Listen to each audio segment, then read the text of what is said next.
Welcome from the deep. I am Mike the Finder. And I am Book of Brett. And today we are talking about the 1984 film from Wes Craven, A Nightmare on Elm Street. We sure are. Now, it was my choice this time, what movie we were going to do. And I feel like we haven't really done enough classic horror.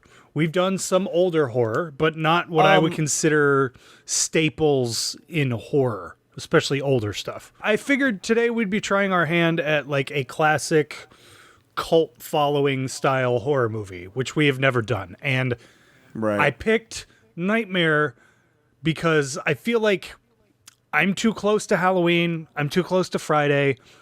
I don't have a lot of strong feelings one way or the other about Nightmare on Elm Street going into it. So I feel like this is kind of a good place to start with that kind of a movie. Does that make sense? Well, and this was actually my first time watching the whole movie. Really? Oh, I didn't know that. I didn't tell you that before now on purpose, but yeah, this was my first time watching this movie in its entirety. Interesting. So you've seen little bits and pieces of it, or? Yeah. Okay. Yeah, like I'd be watching it on some service, and like something would come up and I'd get pulled away from it. And so this is the first time I really like sat down to watch it, which I think is going to be an interesting perspective, because this is one that like people have a lot of this is going to be like Texas Chainsaw was for you, where like I don't have a lot of nostalgia attached to this movie. Right. Or any. And so I think it'll be an interesting review, if nothing else than for that. Okay, well, let's start out. Do you want to give us a synopsis real quick? Yeah, we have what would in today's terms be I was going to describe him. Basically, we have Freddy Krueger invading people's dreams. We find out later why. We won't get into that right now, but there are going to be, as with most of our episodes, spoilers for this. But I think I'm probably the only person on the planet at this point that there could have been spoilers for this movie. Maybe. I feel like that's going like spoiler alert when you're talking about the movie Titanic. Like that's kind of how that feels to me. It sinks. But it does. Spoiler alert. It sinks, and it's tragic. And one of the best movies ever made. But that's not the point. I know. Brittany gives me that look too. Okay, we'll move past it. Maybe we'll do that one of these days, but we'll move past it for now. Okay. So, so Freddy Krueger is a like supernatural type creature, villain. I don't know. That's kind of the cool thing, is you can't really tell with Freddy Krueger. They cross a lot of lines as far as that goes, but he's invading people's dreams and killing teenagers. And that's pretty much the synopsis. It's Freddy Krueger invading dreams and mutilating and killing teenagers. So just to follow that up, as we always do with the IMDb one-sentence synopsis, teenager Nancy Thompson must uncover the dark truth concealed by her parents after she and her friends become targets of the spirit of the serial killer with a bladed glove in their dreams, in which they die. It kills them in real life. So that was worded kind of weirdly, and maybe I just read it weird, but that's what it says. So those are the words. So I think what we should do when discussing this movie is take this as a solo piece of media. I don't think we should take into account that this turns into a franchise, or that this goes super goofy after this, or Freddy vs. Jason, or any of that stuff. I think the way to the real way to review this movie as on its own is to do it just that, as if we had watched it in 1984. Exactly. So that's going to be kind of how we're going to attack this. We're not taking any of the sequels into account here. So why don't you go ahead and start us off with your overall thoughts on Nightmare on Elm Street from 1984? I really liked it, as I feel like I feel like it's pretty much expected that I was going to enjoy it, given the fact that it's considered one of the greatest horror movies ever made. So I don't think there was really a question of whether or not I was going to enjoy it. I did have a couple issues with things, but again, watching it through the lens of 1984, I think it was a pretty goddamn groundbreaking movie, if I'm being completely honest. Like, I mean, special effects wise, acting wise, it wasn't great. It wasn't terrible. The girl that plays Nancy is pretty awful. Well, But especially I feel in like, emotional moments, she's not great Yes. at feeling like she's in peril or sad. feeling feelings. Yeah, yeah. Yes. She's not good at reading the room, as you might say, and feeling what's going on. But yeah, overall, I think it was a great movie. I really do. I thoroughly enjoyed it. My biggest issues with the movie came at the end, and I think that's just because they needed a way to give it like a conclusion. And I think through that issue, we got issues popping up in the movie, Such as, such as why he was able to walk through jail bars at one point in the movie, but then a sledgehammer hurts him at another part of the movie, well, like stuff like that. that kind of stuff is because she pulled him through the dream. Right. Like before, that was actually her dreaming when he Right. walks through the bars. So Okay. he's not in a physical space, technically, I guess. I think when he gets hit by the hammer, he's been pulled back into real life or the waking world or whatever you want to call it. Fair enough. So I think that kind of answers some of that. For me, I actually really like this movie too.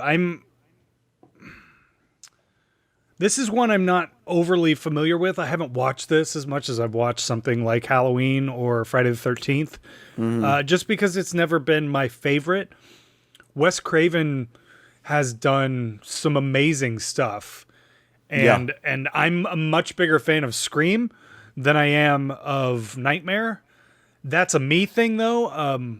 And go ahead. You know, speaking of comparing the two, have you noticed he has a knack for casting 20-somethings as high school students? Yeah, and you can also, one of the other things I was noticing while watching this is you can really see the rules that he's making fun of in Scream in Nightmare. Like, Yeah. the virgin Yeah. stays alive, the people that have sex die, you never go off by Right. yourself, that kind of stuff. Right. But I think, you know, because he also did People Under the Stairs. He also did House on Haunted. No, did he do the House on Haunted Hill remake? I can never remember.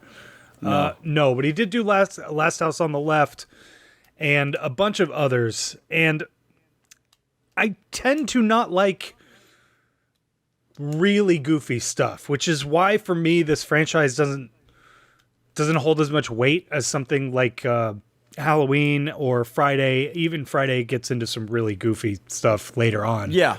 Yeah, oh, For sure. Yeah, later on, especially later on. But for me, that's kind of the reason that I have never really been super into Nightmare. Right. But this first movie, there's some humor here and there in it, but for the most part, I think it takes itself really seriously. And this is smack dab in the middle of the slasher era, right? So from like, just to give it a little bit broader years than most people would, I would say like 79 to like 87, maybe. And a lot of people would say 80 or 81 to like 85. But for me, this is right smack dab in the middle of all that. And because of that, it's actually really refreshing. And when you're used to like last night, I watched Slaughterhouse. I don't know if you've ever seen Slaughterhouse. No. I think it's from 87 or 86. And what its problem is it sort of suffers from wanting to be Friday or Sleepaway Camp, something like that. This in no way really wants to be those things. And it is its own thing, which is why I think it's so... It holds up so well now. Well, and it is really doing its own thing, and because it's really blending the supernatural and slasher genres together. Yeah.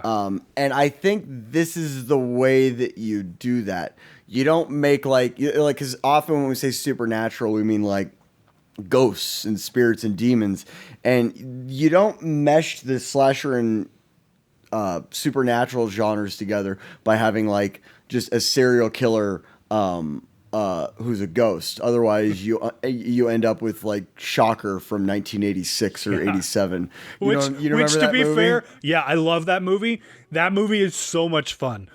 And It is. to be It's fair a to that ton of movie, fun. that premise works really well within the bounds of that movie. Right. My point is, I think that I really don't know many movies, if any, up to this point that had blended supernatural with slasher. Well, no, and that's the thing. It's like in the mid '80s, it was still totally possible to write an original slasher movie, and Right.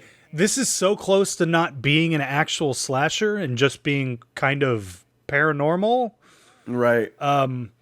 But it still has the slasher elements where he is chasing people through hallways and all that kind of stuff. So yeah. I just think it's really refreshing for mid '80s. This is a brand new concept, and Yeah. for me, that is why it holds up so well. And it's also why we don't remember things like Slaughterhouse, because it's unless you're a hardcore horror fan and you collect this kind of stuff and you're super deep in that, nobody remembers Slaughterhouse, you know. And Right. Yeah. people know what this movie is, and again, it's because of what happens after this. And I know we said we're going to talk about this in a way that's like just this movie, but there's a reason that this got at least bring it up. right. that There's it's a in reason that this franchise. got so many sequels and it did so well over the years, because the Right. original idea is solid. The idea Yeah. of somebody Yeah. being able to attack you in your sleep is terrifying. That is such a good concept. What and just okay, since we brought up the franchise, what do you think the worst one in the franchise is? Three. Okay. Yeah. Three's by far the worst. That's right at the peak of them making Freddy sort of really self-aware and kind of meta before anybody really knew what meta was, and like Right. kind of breaking character and doing Okay. like, it's weird because the very first time we see him, his arms are super long, and you would think like they would introduce him looking really menacing and stuff, but instead he's standing there with these giant arms out like this, and it's the first time we see him. I did have an oh no moment whenever I saw that, because Yeah. again, I had not seen that before, and I was like, this isn't the experience I was expecting. Well, he's definitely not. I would not describe that shot as terrifying at all, or horrific. And I really feel like that whole scene really should replace his evil laughter with a wee. Yeah, because it's like that scene from Beetlejuice where he's got the coiled up arms, and he Yeah. like spits them out. And Yeah, but the rest of it, the rest of it is so not comedic. Like the rest of the times that we see him, they're not really comedic. Like he doesn't even really have too many campy lines except like "Come to Freddy," yeah. which is obviously a play on "Come to Daddy." And so, other than that, I'm wondering if Wes Craven saw the dailies from that scene and he was like, well, we put so much money into this, we have to keep it, but we're not fucking doing that again. It does. And It just does like- seem out of place for the rest of it, but they don't even. Yeah. They don't even really make a joke out of it. It's like No. presented as serious as a heart attack, and Yeah. But it's also, I would say it's also so outlandish that it really lends itself well to the dream aspect of it all. And that's Because what because let's put it this way. I 3 nights ago dreamt I flew through Hogwarts. So it's not unlikely that you have a dream with a villain that has these comedically large arms, but still feels scared. Like crazy Right. things happen in dreams. So even that, you can kind of go, okay, well, it's part of the, dreamland or whatever. Well, and this is why the premise is so good. Dreams can be not only anything, but it gives you the perfect excuse to put them into any situation you want. Which Yeah. is yet Yeah. another reason why it does open itself up for so many sequels, because just with that one idea, it's like, oh, I could have him do this, this, this, this, and this. And you can just go literally anywhere with it. And dreams are the perfect stage for horror, because Right. even without them being like over the top nightmares, it is still genuinely terrifying. Johnny Depp's death scene in this, for instance, is The coolest death scene in the entire movie. Not only in the movie, in this franchise, but maybe in horror history. Like, that kill is so unbelievably cool, and it's shot so well. It's I was watching that going, this is what horror is missing these days. This kind of stuff where it's practical. Right. I know how they did that because I know how they do this kind of stuff. It's super obvious if you know how they do this stuff. But it holds up and it still looks incredible. 40 years later or whatever it is? Like, that's insane. No CGI from even 15 years ago holds up now. And that's what makes old practical effect horror movies such gems, because you can find stuff like this and it totally holds up. Like The Unholy, for instance. When we did The Unholy, we'll link that up top up here. When we reviewed The Unholy, what? It's a little puppy dog. Yeah. When we reviewed The Unholy, the problem with that is that those effects didn't necessarily match the tone of the rest of the movie. Nope, sure didn't. But they were undoubtedly the coolest part of that movie. They don't necessarily hold up because they're monsters, and silicone monsters and faces and stuff are hard to make. It's hard to make that stuff hold up.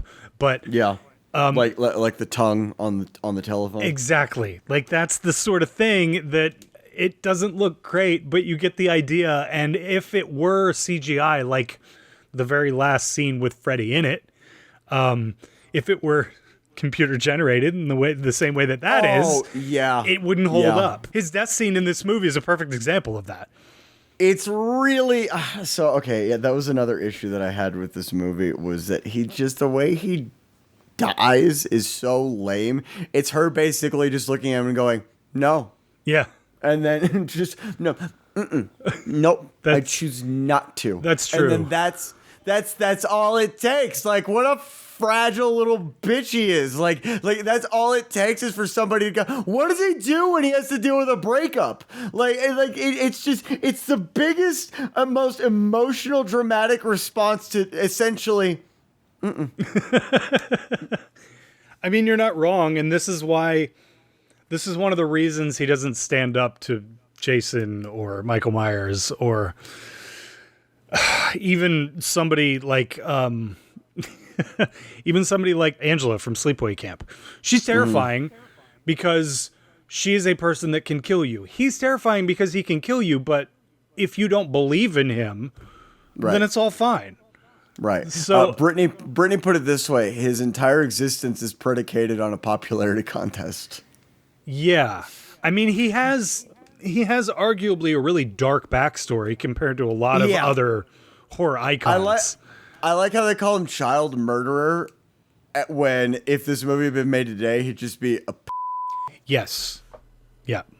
I did notice that they were like, he was a child murderer. Like, you mean he was a sex offender? Yeah, that's exactly that's what you mean. I mean, it's 1984 and nothing's as terrible as it is now, so you don't have a term for it yet. Right. I think that might be too much, and you could get pushed into higher ratings if you went that way.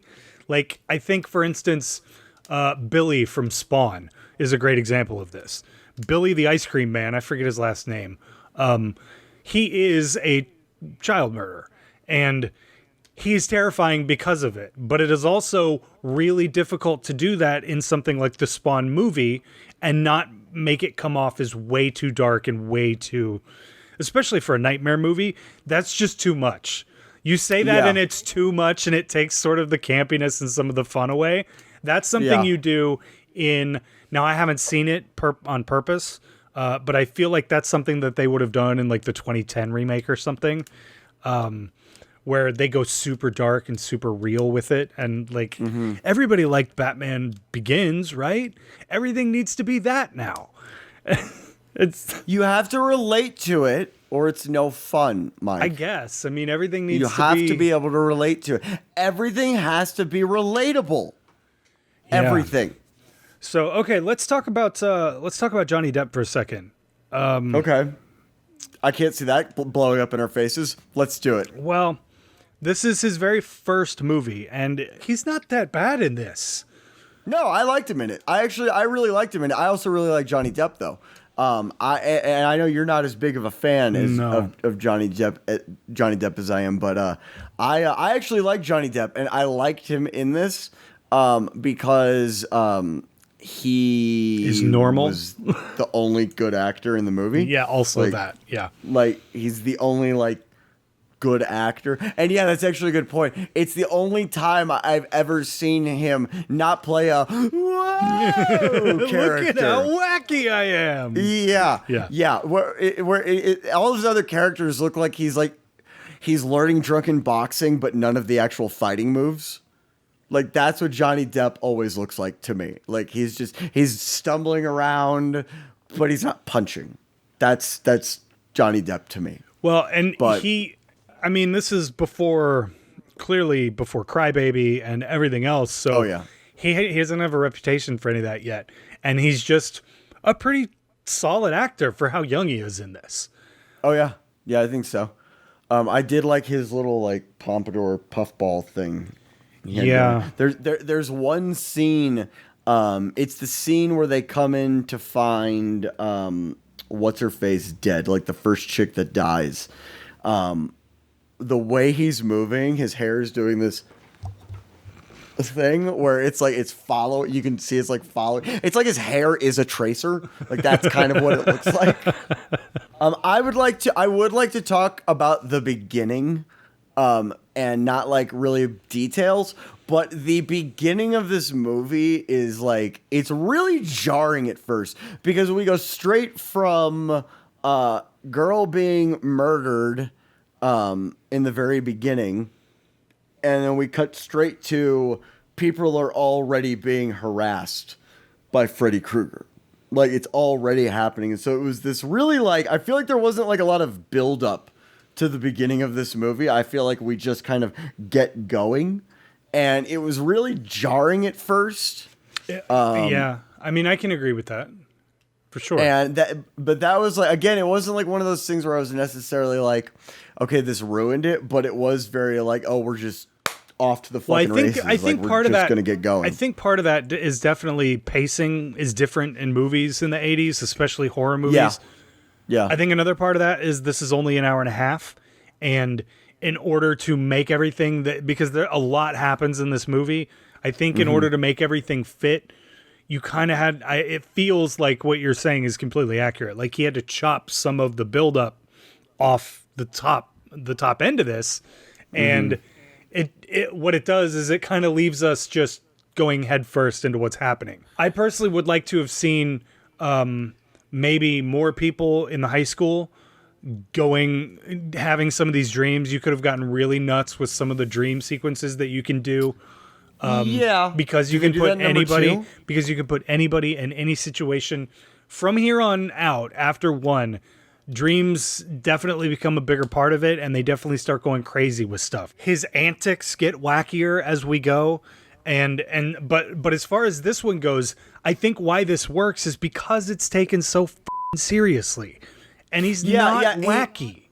He has this almost like obviously it's not a direct correlation or reference, but he does have, I think one of the things that works for him is he does have this almost like Pinhead-esque attitude where it's about being evil, it's about being scary, and it's not about being outlandish. Yes. And I think that's one of the things that works really, really well for Freddy Krueger as a villain. Well, it kind of feels like if you could take that route with, let's just say we go that route with Michael Myers, and he starts like becoming super wacky and like kind of like Ghostface from not from Scream but from Scary Movie, right? You make a slasher more wacky, and while it can make it campier and more entertaining, what it also does is sort of ruin how scary this is. There are scenes in this first movie where it's like, dude, Tina's bedroom scene is super scary. Not Tina.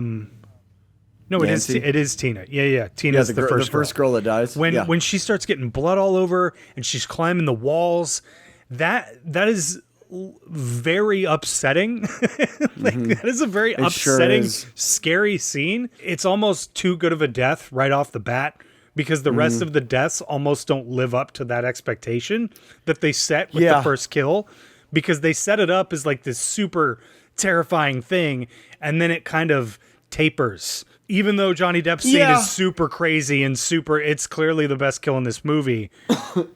There's also not a lot of deaths in this movie in general, which is something else I was kind of surprised by, because I didn't remember there being, is it 3?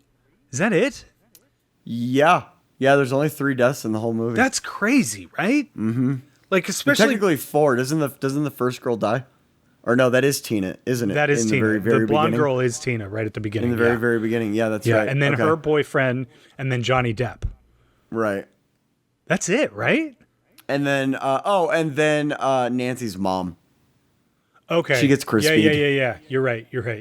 Okay, so it's crispy. 4. So it's 4. Yeah, that's a good death too. And the fact that her dad sees it after not believing anything, we don't ever get this, but I would love a conversation between her and her dad of like, what the hell is going on here? They do seem to handle watching the body burn pretty well. Really well. I noticed right? that they're just like they look terrified, but like if Brittany were on fire in front of me, I'd probably be a little more like, and then if I watched her sink into the netherworld through the bed we normally sleep on that I don't remember a hole or portal being, and then it returns to its regular bed. Yeah, I think my reaction would have been different.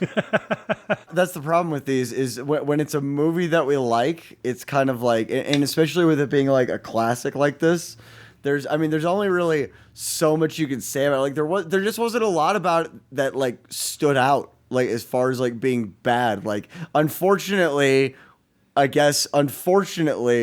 Wes Craven did a good job. And so it's kind of like, what do you really rip apart there? I do think the aspect of it being like a dream state kind of thing does leave it open for like all sorts of possibilities. I think Freddy Krueger deserved a better death scene than what essentially boils down to an ethereal temper tantrum. I mean, yes, but I also think that they did that in order to leave it open for a sequel, because at this point they knew going into this that if they were going to make a sequel, that they were going to need to be able to pull him back. And how do you kill... could cut his head off, and you could cut his fucking head off. Maybe. My question would be, is he actually there? Like, yes, he's there physically, but does that mean that he can die there? Does that mean that he's just returned to wherever the he came from after he dies? You saw how he acted. He went back to his room to go pout and piss in the corner and throw a temper tantrum. So that's what happened. So you can't really kill him then? No, you can just really upset him. He's got... just make him powerless. Freddy needs Prozac and a Tony Robbins seminar. That's what he needs. He needs to feel better about himself, because that's why Freddy Krueger died. That was my biggest issue with this movie, is his death. It did not ruin it for me, because I understand like where they're going with it, but like I did watch it going, come on, buddy. Like, come on. It's okay. It's okay. Like, here, take the pill. Here's a CD. We'll put this CD. Well, he's angry because he got killed by a bunch of parents. That's the thing that I think is the weirdest thing about this. It's like they don't give you a timeline of when all this happened, but the mom is like, he's dead because mommy killed him. And it's like, okay, when did this happen? Was Nancy alive when this happened? Was she too young to remember all this? Did this happen before she died? Was the mother not a mother yet? She says us parents, which means this happened in Nancy's lifetime. Which, to be fair, if she's 18, like it could have happened like 15 years ago, and that'd still be a pretty decent amount of time. I guess that's true, yeah. As much as I complain there's not enough cheese in horror anymore, it's hard to do movies like this now and be taken seriously. What was that anthology movie that we watched and did? Do you remember the name of that movie? But you know what I'm talking about? Yeah. There are points of that where somebody's melting and he's like having a casual conversation with someone else, and like it's real wacky and cheesy and stuff like that, but it doesn't work in the same way that something from the 80s like this does, because it's too self-aware and it's building off of the ideas that were set in place in the 80s, whereas in the 80s, movies like this were new and original ideas, which is why all this stuff stands up as well as it does over the years, because it's not carbon copies of carbon copies of carbon copies. And that is why Nightmare holds up so well. If you like this, hit the like button. If you really liked it, make sure you hit the subscribe button, because we have other content like this on the channel that is actually longer form conversations about film and art. Whereas this was, gee, isn't this movie fun and good? I think Mike's giving up a little bit. We will see you next time from the deep.